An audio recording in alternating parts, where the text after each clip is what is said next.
수강생 여러분, 안녕하세요. 지난 시간은 해외 직접 투자의 대표적인 형태 중 하나인 국제 합작 투자의 성격에 대해 알아보았습니다. 이번 시간은 국제 합작 투자의 관리에 대해 살펴보도록 하겠습니다. 합작 투자는 마치 남녀 간의 결혼 생활에 비유되기도 합니다. 서로 다른 가치관과 문화를 가진 기업 간의 지속적인 공동 노력이 요구되고, 기업들은 합작 투자 시에 많은 관리 및 조정 노력과 비용이 예상되기 때문입니다. 일반적으로 기업 간 합작 투자가 지속해서 성공을 이루기 위해서는 몇 가지 기본적인 조건들을 만족해야 합니다. 가장 중요한 것으로 기업 간 합작 목표의 일치성 및 장기 지향성을 들 수 있습니다.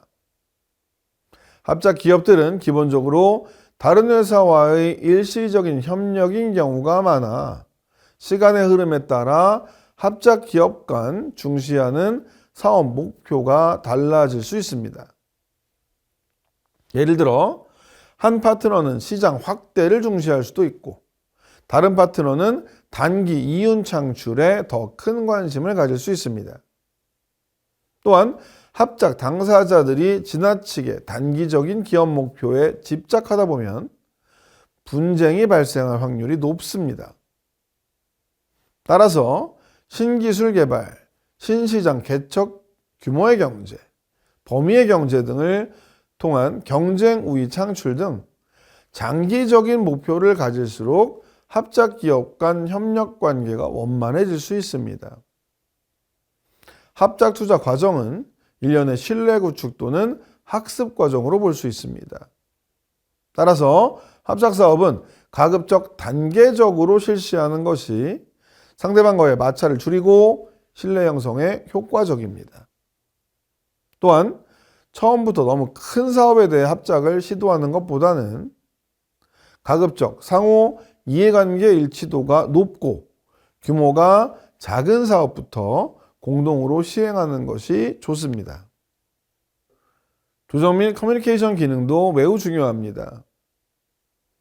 이 합작 투자 당사자 간 의사결정 과정에서 일어날 수 있는 이 조정 과정을 원활히 하고 의견을 조율할 수 있는 조직 체계가 반드시 필요합니다.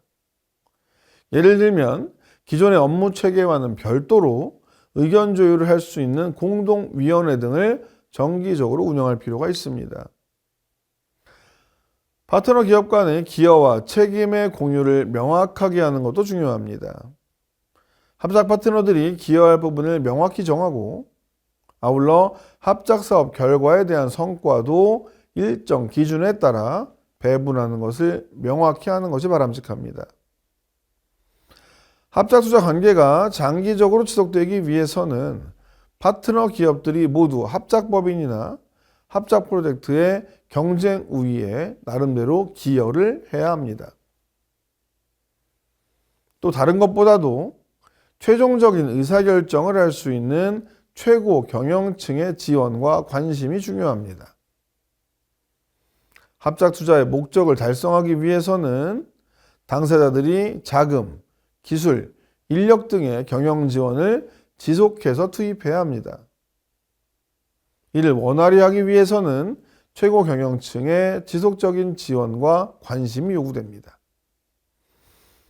이번 시간은 국제 합작 투자를 잘 관리하기 위해서 필수적인 사항에 대해 알아보았습니다.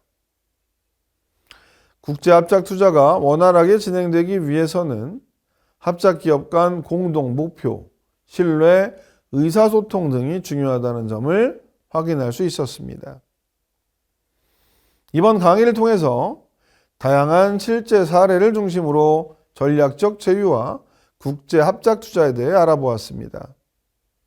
다음 7번째 강의에서는 전략적 제휴와 국제계약사업 2라는 주제로 국제 M&A와 라이센싱, 프랜차이징 등의 다양한 국제 계약 형태에 대해 살펴보도록 하겠습니다.